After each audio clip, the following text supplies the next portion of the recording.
আমি আছি মদিনাতুল উলুম দৃষ্টি প্রতিবন্ধী মাদ্রাসার পরিচালক হিসাবে মোহাম্মদ আবুল কালাম আজাদ। এই যে আমাদের মাদ্রাসার যে নির্দিষ্ট জায়গা, এই যে কাজ চলতেছে, এই যে রডগুলো সোজা করতেছে আমাদের মিস্ত্রি ভাই।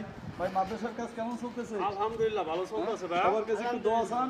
আচ্ছা ভাই, আপনারা সবাই দোয়া করেন, আমাদের মাদ্রাসার কাজ চলতেছে, কাজের জন্য সবাই সাহায্য সহযোগিতা করেন সবাই। জি ইনশাআল্লাহ ইনশাআল্লাহ। এই যে রড সোজা করা হচ্ছে আলহামদুলিল্লাহ। এই যে রড মাদ্রাসার এগুলো কেনা হয়েছে, এক ভাই আলহামদুলিল্লাহ করছে, আরো অনেক দরকার।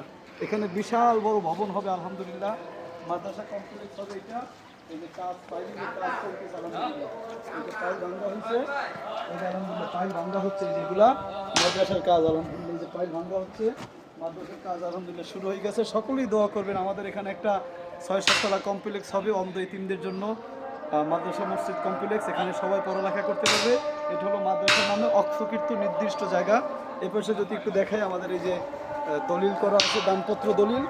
এই যে এটা মাদ্রাসার নামে আলহামদুলিল্লাহ জায়গা, এই যে দলিল, দানপত্র দলিল নয়, এটা সম্পূর্ণ মাদ্রাসার জন্য অক্ষ করা হয়েছে আলহামদুলিল্লাহ। সকলেই দোয়া করবেন।